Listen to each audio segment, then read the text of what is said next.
She was a military wife and a homeschooling mom of two.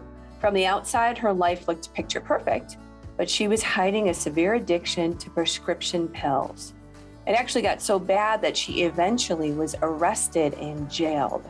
Her story is one of deep pain, but also one of healing and recovery. Stay with us. Welcome to the Moms for America podcast. Each week, we introduce you to special guests who share their personal stories and advice on how to build a strong foundation of faith, family, and freedom in their home, community, and country.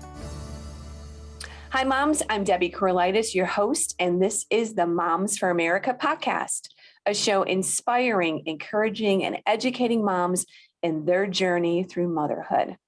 Right on the top of the show, we want to invite you to like and subscribe to our podcast. And we always ask you to share our podcast with your mama friends.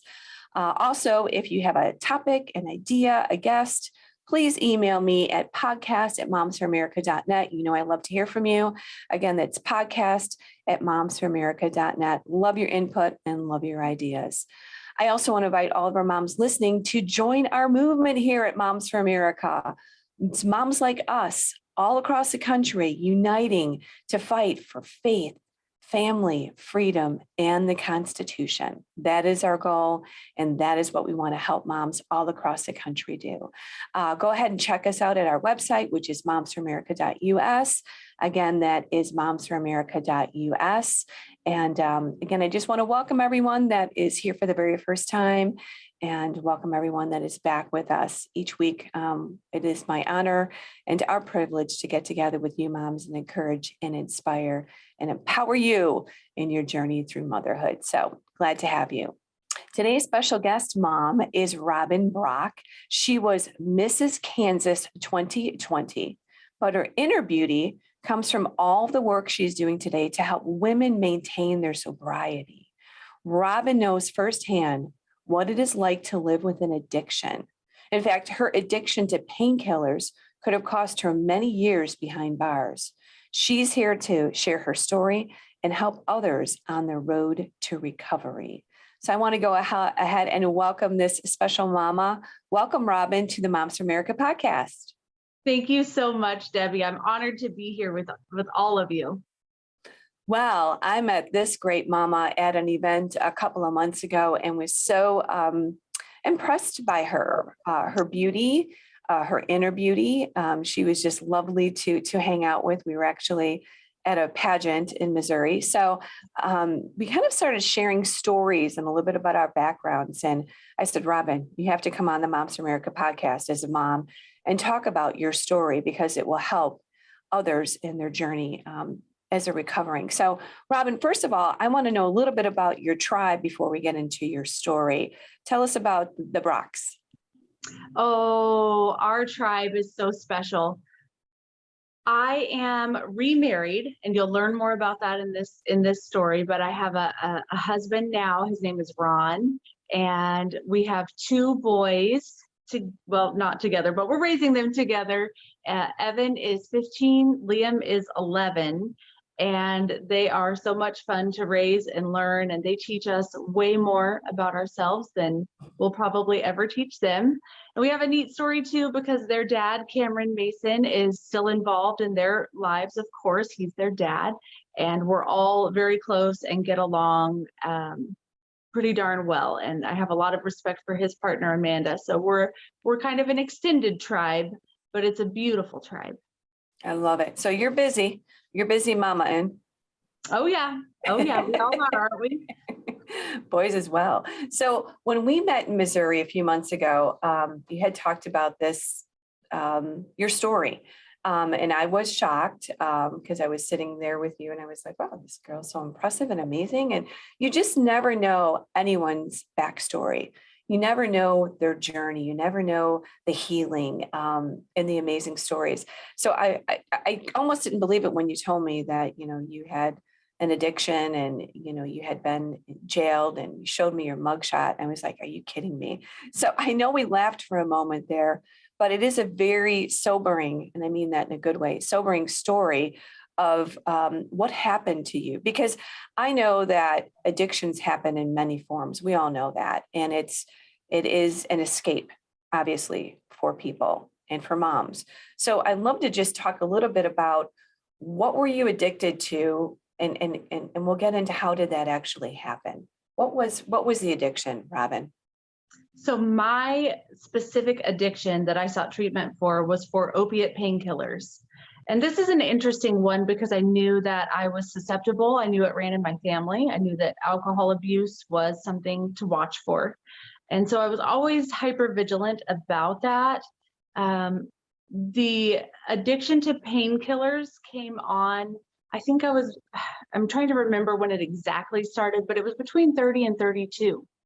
So this wasn't a youthful exploration of drugs or alternative living or partying. This was just regular run of the mill, day in, day out, prescribed medication by a dentist actually, and had a procedure go bad. And they doubled up on my prescription because I had immense pain. And in that moment, everything changed. Everything changed. I became a prisoner of that feeling. And there was almost nothing I could do to break free from that. And I thought I would have to live the rest of my life that way. Think about this now, 32, like you're saying, this isn't high school. This is a grown woman who understands that addiction is real and can happen. And it caught you, it grabbed you. You said a little bit that you kind of felt like you were predisposed to having an addiction. And I think you just alluded to that a little bit. What does that mean? Well, we have a family history. And so, and like you said, just about everyone is struggling with an addiction to something, so whether it's a substance or a habit or a behavior, we exhibit methods of escape in different ways. Right. And so we'll get there. That's a deeper topic, but I knew that my family in particular had issues with alcohol, and that I had heard stories about both sides of my family, and I had seen some things firsthand, a lot of things growing up. And I always thought, okay, this is wonderful. This is an example of how not to live my life. This is what not to do. And so actually what I was doing in those moments was I was weaving kind of a tapestry of wanting to have a perfect life and not experience pain or disappointment. And so I was kind of almost setting the stage for addiction without even knowing it in my youth, because I wanted to live so perfectly. And so then when the substance came in, that was really just kind of the symptom of the underlying disease, if that makes sense. Yeah. So now you said that, let's go back to the beginning of the story. You said this started with dental work, and then you get prescribed pain pills, and then your journey just started to escalate with addiction. Let us know about this, because again, nobody ever says I'm going to become addicted, or nobody's ever like, I'm going to ruin my life, or I'm going to put everything in jeopardy. No one ever starts out that way. It's kind of a slow burn. So how did the addiction, tell us about the beginning addiction and how it started to escalate? Right. Wonderful question. So I had people pleasing behaviors, approval seeking behaviors. Once I realized what was happening, and we went back and did the work, from some of my first memories, and wanting to be enough. And so when the substance was introduced, when I realized that if I took the pills a certain way, if I took a certain pill a certain way, it would create this warm, tingly sensation in my body. And I would no longer have anxiety or worry or fear. And for a few moments, I felt completely warm and wrapped in this warm blanket. It's and like safe. Yeah. And it's so funny because people will say, oh, I hate pain pills when they're prescribed to me. They make me ill. They hurt my stomach. I just don't like the way I feel on them. And the weird thing is that for me, I felt that way too. But something in the back of my mind said, push through that and do it this way. And when the doctor prescribed me 2 at a time, which is what happened, all of that nausea and stuff just went away. It disappeared. And I just became very euphoric, and it gave me all this energy. So it did the opposite of what it normally does for most folks when taken very, very responsibly. So at this point now, you're taking them for pain. Now it's getting a little bit more addicting. It's becoming a little bit of your identity. When did you know that this was getting out of hand? How did you come to a realization of this? That's a process. And that is why I'm here today to talk to you all, because for me, in my particular situation, I was, raising two boys. I was a stay-at-home mom. My husband at the time, the boy's dad, was an Army veteran, Purple Heart veteran, who was at the time a federal agent. Mm. We, from all angles, the life looks perfect. Right. And what was happening was I had let my passions kind of go by the wayside. I was sacrificing, and boys need this, or and all of that was things that I willingly gave away. Nobody did that to me, but I just thought that's what you had to do to be a good mom. So I'm out here being a good mom, but really secretly I'm kind of building all these resentments because no one is appreciating me enough. No Okay. one is patting me on the back enough. The kids aren't respectful enough, all these things in my mind. And so then Right. You start building this situation almost like a fort inside. yes, I deserve this because, it's almost like I take the pills at you, but I'll never tell you, what you did to upset me. I'll just keep doing it and waiting for you to behave the way my mind says you should behave towards me. It's very complicated, but what happened was the addiction started taking off. It started taking root, and I knew I was in trouble when I would wake up in the morning in terrible pain. And the pain was actually not coming from the dental procedure that was botched. It was coming from the joints in my body. It was coming from my back. It was coming from my head. I was swelling.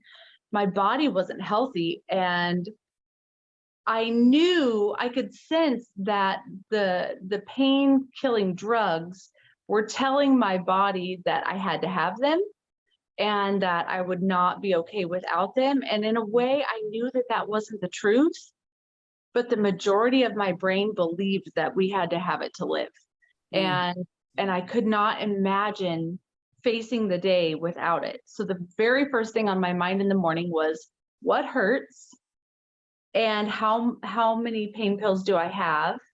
And then how can I get more? Okay. And this is really where it gets tricky now.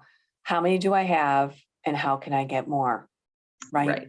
Because Right. then desperation starts in. Then Yep. you start taking it into your own hands.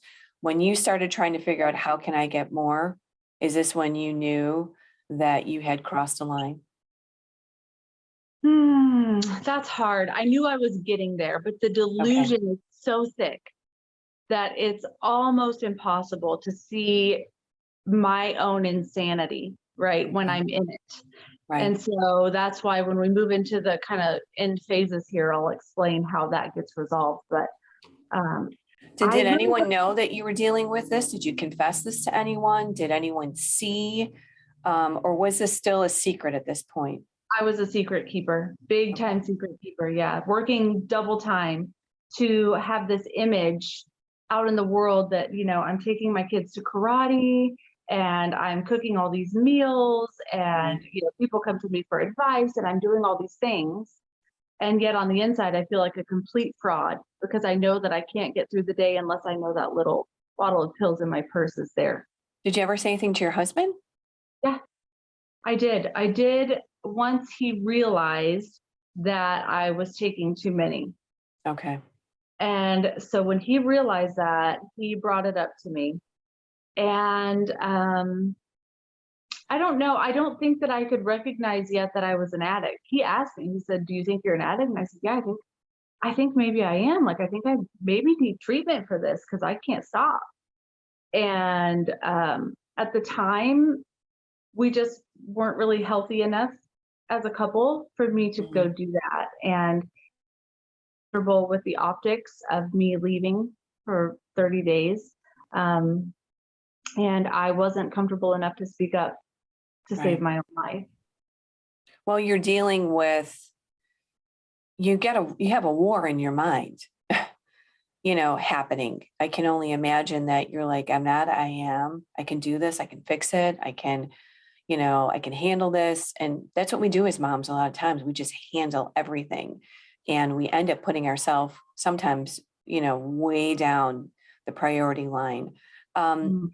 How were you getting access to the pills? And at what point did you start making this happen for yourself, I guess is the best way to put it. Yeah. So that's the kind of complicated thing with me, is that I don't look like an addict, and I didn't at the time. I looked like a pretty put together stay at home mom. I had, the makeup right, the clothes right, kids right. And I kind of was playing a role.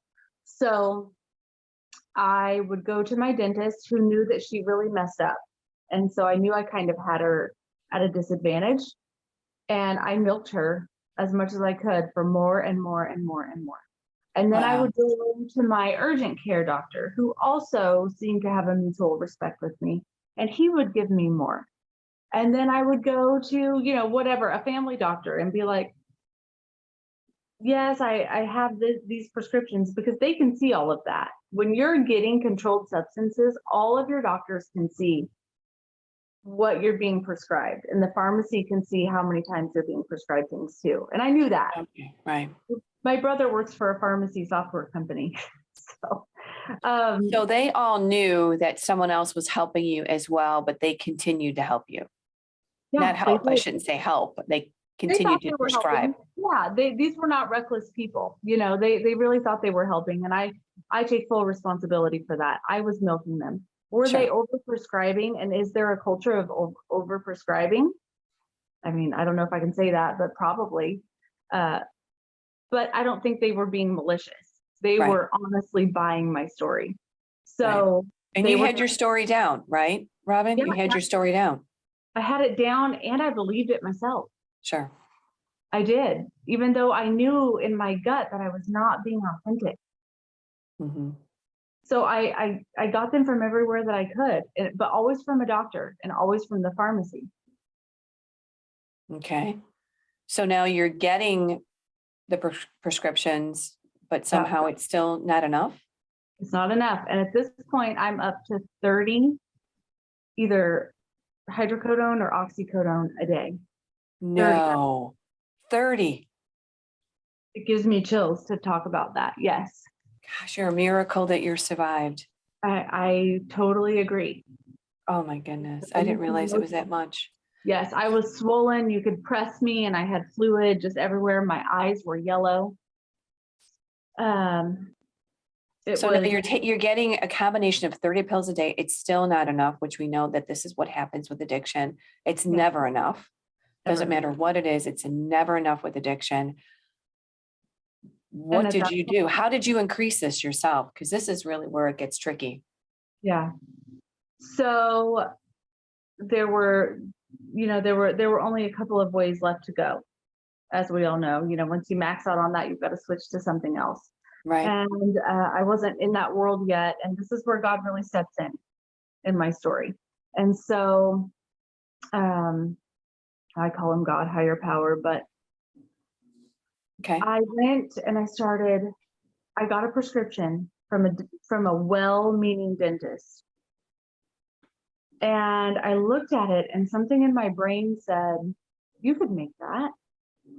You could print that off yourself right at home and save yourself an hour trip to the doctor. And that's the kind of the craziest thing about it when you think about it, because I could have gone to about 3 to 5 different doctors and gotten prescriptions for exactly what I wanted. And yet I decided to make my own fraudulent prescription based on this template that I now had in my hands. Okay. And so I did it. I created the document, I signed it, I forged it, and I took it to the pharmacy and rolled the dice. And it worked. And how long were you doing this? Gosh, I mean, I think I filled 8 prescriptions before I was caught, or before they arrested me. So 8 prescriptions on top of the 30 already. So now you're at your highest take level ever. Yeah. At this point, I'm needing at least 30 a day. And at this point, I'm not euphoric. I don't have energy. I am just trying to not feel like my back is breaking, that my skin is crawling, that I want to throw up all the time. It literally convinced me that if I didn't have that in my bloodstream every few minutes, that I was going to be sick and die. And that's how I felt all the time. It wasn't enjoyable. It wasn't fun. There was no productivity.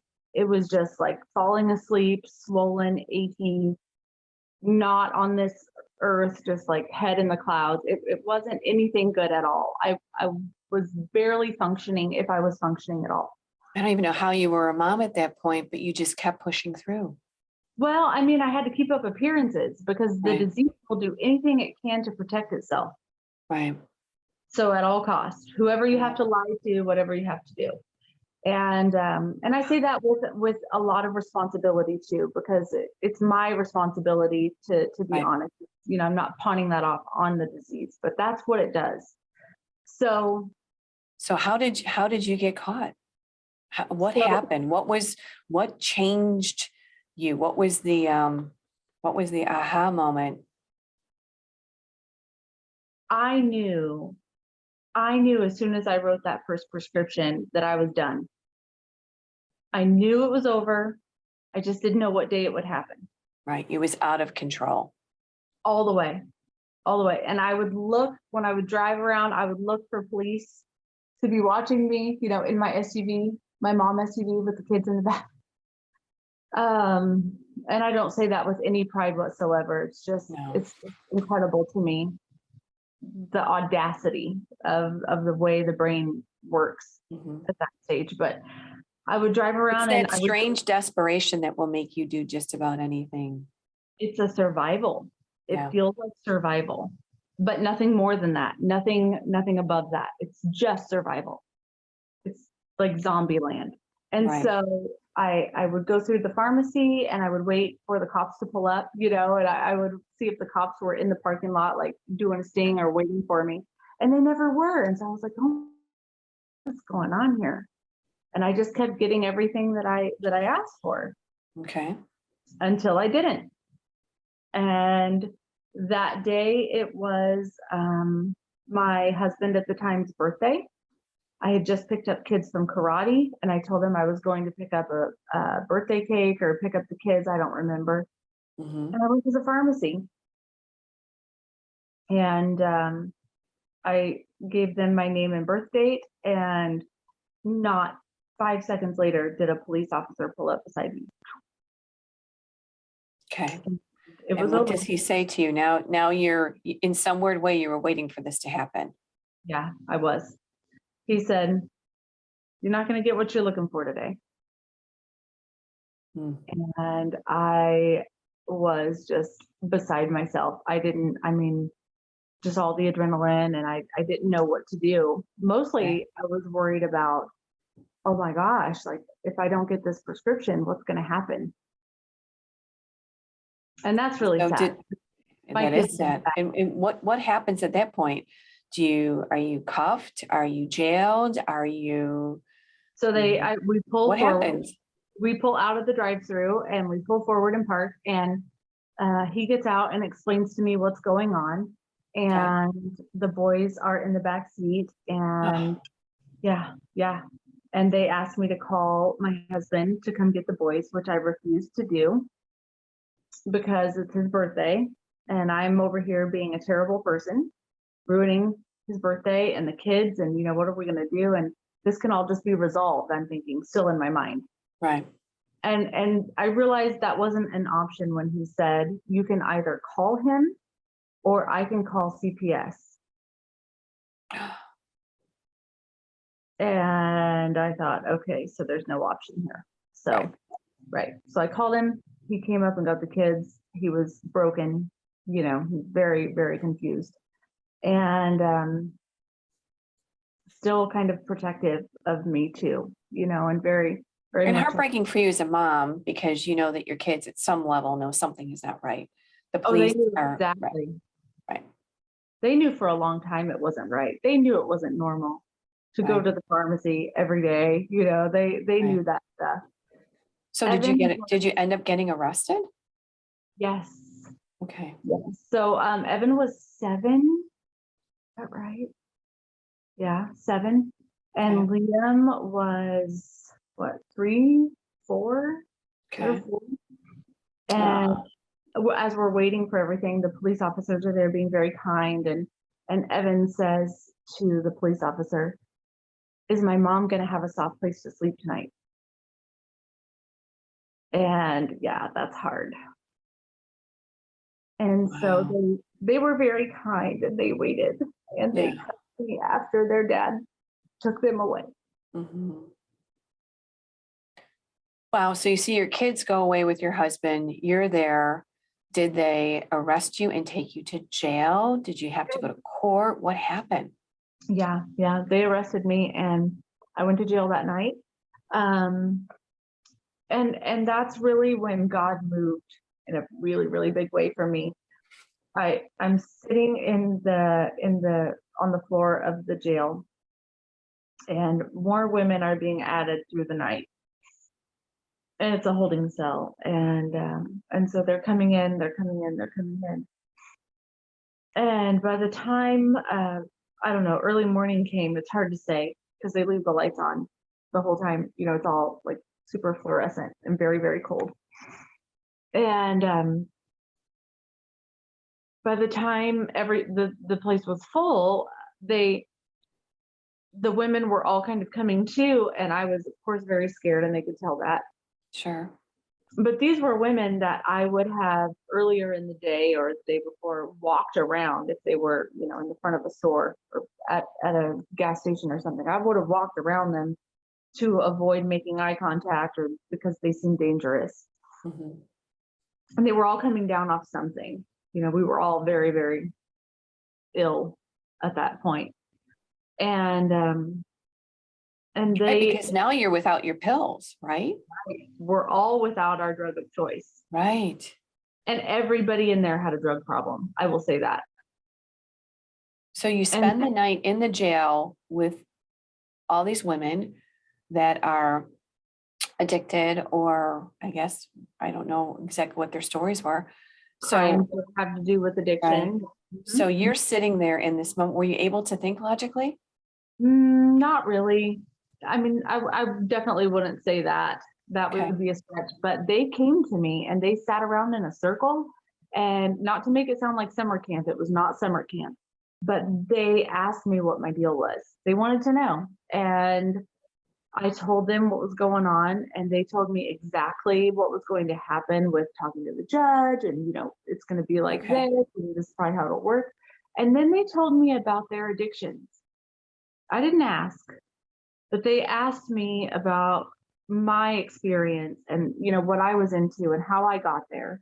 And then they told me their stories, and I am going to tell you that just about every single story began with an injury or a sports injury in school or falling off a horse or something. You hear this a lot. Yep.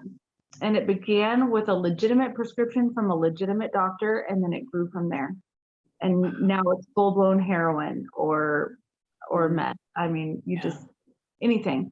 And I But know a lot of our moms that are listening know someone or someone's story like this. So your journey is, I'm sure it's not unique, but it is sad.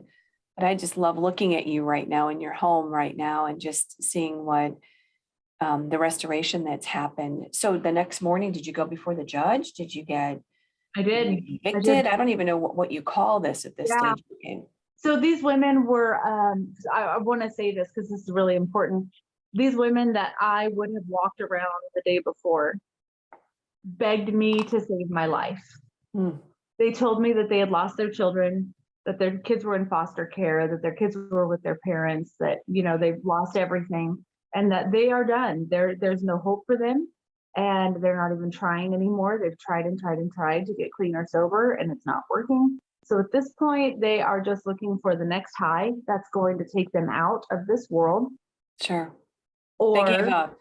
They gave yes, up. They were telling you not to give up. That's what they they were were doing, begging right? me not to. They were telling me exactly the truth about what was going to happen next for me. Wow. So you And that, couldn't have had a better counseling session in some no, ways by looking at the women that were there and their life, and you were like, no, this is not for me. right. This is And not I knew it didn't align, but I had to be humble. That right. was the thing about me. I thought I was humble. And I say this a lot, back then, oh, I'm the most humble person just ask me. So silly, but that's Right. really, I think, how Sometimes we have these own ideas about ourselves, and until we're actually living it or seeing it or being in the middle of it, wow, that's when the rubber hits the road. on my knees humbled. I mean, flat on my back, probably. Um, Okay. So I went before now the what happens? I go to the judge, he releases me. I leave and go home. And my family flew in and supported me. So my cousin came to sit with the kids, and my mom came to deal with the house and the cooking. And I went to treatment for 34 days inpatient. I went to a treatment center. This is important for anyone listening that might be looking at options. I went to a treatment center that did not prescribe other medications. It's my belief that when you're addicted and you have that personality, you can be addicted to anything. So I had to be very careful not to leave a treatment center with a bag full of pills, which is very common. Okay. So I did not want that. So I went to a holistic treatment center in Arizona. It was very close to my house, actually, so that worked out. And I did 34 days, the max that my insurance would do. I would have done anything. Right. And that's the thing about treatment. And why does it work? It works when you're ready. When you're ready to do anything, to go to any length, and nothing is going to stop you. Right. There are no excuses. That's when it works. And So, I was right. ready. Treatment works. You have to be ready for treatment. You have to be ready to embrace it, and you have to If be you ready would to have, heal. if you would have locked me in a treatment center 2 weeks before, I cannot say that it would have worked. Sure. So I did that. I did intensive outpatient, they call it, which is basically the same stuff you get in treatment, but you drive there and drive yourself home. There's more freedom. And I did another minor step down, like 4 hours a day of outpatient, right? Instead of 8, for another 30 days, I think it was. It's hard to remember back then, but whatever they said is what I did. Right. I didn't have any suggestions, right, about how to do it because I couldn't do it by myself. Right. I also went to a 12-step program, and they recommended that I do that. That was the worst possible thing for me. I did not want to do that. I thought it was terrible. I'd seen things like that on the movies, and it didn't look like it was for me. But I went, and I fell in love, and I found my home, and I found my people. Yeah. So your journey of healing and recovery was how long? Oh, the rest of my life. Yeah. Yeah. That's right. It's not a one-stop shop. It's something that becomes a part of you, your healing journey, isn't it? It's a spiritual practice for me. It will be the rest of my life. It's Wow. yeah. What an amazing story. And now here, look, you go forward.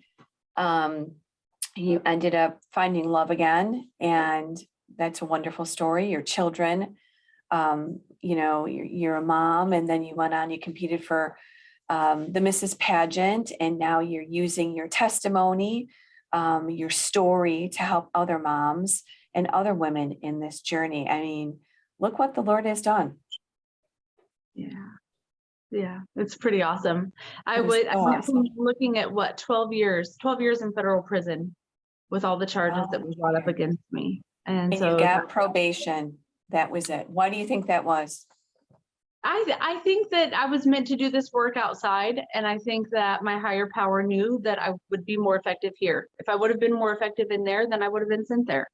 And I had really come to peace with that. I, at first didn't want to go, of course not. But I had come to peace with that. If I was going to be useful inside of a prison, then that's exactly what I would do. And maybe that's what all this was for. Wow. Who would know? Who would know what plans, I think about Romans 8:28, that he works all things out for good. He worked this out for good, and you allowed it, and you stepped into it, and you said, not only am I going to go through this healing journey and make this a part of my entire life, my future now, but I'm going to help others. What's some closing words of advice, Robin? You may be talking to a mom right now that is dealing with the same issue, or a mom that may have this issue coming up, or it may be their daughter, or it may be their mother. What would you Mm. say? I have a sponsor who would tell me we don't ever give advice, and she's taught me a lot. So I'm going to honor her on that, but I will give suggestions. Um, if somebody that you know is dealing with this, the best thing that can be done is that you are a safe place to support that person. So there's a few ways that works. Non-judgmental conversation, not trying to fix anyone, and not loving them to death. This is something I talk with a lot of people about. If we love them to death, there is such a thing as loving someone to death, and it's mostly codependent behavior. But when we love someone to death, we love them so much that we keep making life easy for them because we don't want them to feel that pain because we love them. But if we don't feel the pain, there's really no opportunity for that catalyst of change to come in. Okay. And so one of the things we say is, who are we to deny anyone the gift of desperation? And so take a minute and sit with that, because desperation really is a gift. Nobody really grows when things are comfortable and easy. So don't love them to death, and don't take it personal. Please, please, please, if you don't hear anything else I say, if someone you know is struggling, it has nothing to do with you. It's not your fault. You're not the reason it happened, and you're not the reason that they'll be saved, right? So you can be there for them. You can love them. When they ask you, you can give them suggestions. A great conversation starter is, are you open to suggestions? Okay. Good place to start. Good place to start. And are you finding, I guess, like you're saying, that people have to come to their own point of realization and that journey of desperation, or wherever it leads you, you can't talk someone into that. You can't change someone, but you can be there for them. That's it. Unconditional love. If you think about it, that's what we're all searching for. Yeah. Maybe we don't realize that, but we're all looking to be seen and accepted for exactly who we are. My problem was I didn't know who I was yet. I was whoever you told me you wanted me to be, because I wanted to be enough and I wanted to be accepted. So if you're out there and you're struggling, if you're drinking, if you're putting vodka in your mom juice to go to the park, I'm just saying, I have a little experience with that. If you're doing anything that you feel guilty or ashamed of, just know you're not alone. I wish somebody would have told me we're only as sick as our secrets way before any of this happened. And it's the shame that keeps us in the dark. And it's the shame that keeps breeding this thing deeper and deeper and deeper. Shame and secrets. Once it's out there in the world, it takes all the power away. Right. It takes all the power away, and it will not kill you. So if you need someone to reach out to, Google programs in your area, find a sponsor, do whatever you can to reach out and get help. But please, please, please do not struggle alone. You are not the only one that's going through that. You really aren't. And I know it looks like that because social media sells us this idea of perfection. Right. That's not the truth. Everyone is dealing with something. Thank you, Robin. I mean, I don't even know where to go from there, except thank you for sharing your story. Thank you for your words. Thank you for your words of encouragement. And thank you for just being so transparent. That's what I love about you. And I think that really helps people on their journey to know if it can happen to you, it can happen to me. And if you can get recovery and you can go on and have a beautiful life, I can too. So thank you for sharing your story, Robin. Thank you for having me. Thank you to all the moms out there. All right. Well, moms, what an amazing story. Thank you, Robin, again for sharing what you're doing to help women in recovery. What a beautiful story. What a beautiful testimony. I'm talking about the ending, but the journey, the travel through it was not easy. But we know that you can do all things, moms. You can do all things. You just have to trust in the Lord and obviously get help for your sake and for your family's sake. So before we close, I do want to just let everybody know about Moms for America. Our website is momsforamerica.us. I do want to encourage everybody to visit our website. We have a lot of information on our website, all kinds of topics, all kinds of information, just like the things that we're sharing here today, resources, events, and programs. One of the things I do mention every week is our cottage meeting program, which is our signature series. It's 12 lessons that help inspire and educate you moms about America's amazing heritage, so you can share the principles of liberty in your home and in your community. This program, along with many of our other programs on our website, will help you impact your family and train up your kids and shore up your home in a very, very powerful way. Here at Moms for America, it's everything from parental rights to schools to public policy. We have it all here for you at Moms for America. Lastly, we want to invite you to sign up for our weekly newsletter where you get information just like today's podcast. Everything. We say everything is a mom issue, isn't it? We help moms be educated on issues that relate to them as moms, to help them engage in their home and with other moms all across the country. Again, sign up for our newsletter. We say this every week, moms. We believe that liberty begins at home and that moms, you are truly the heartbeat of America.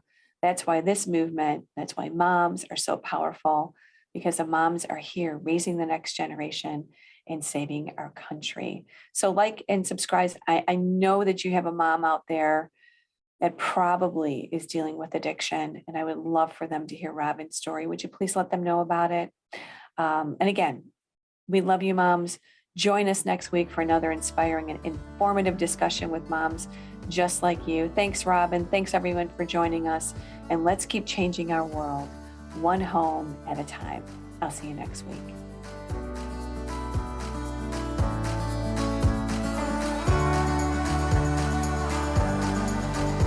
Jeff, I can...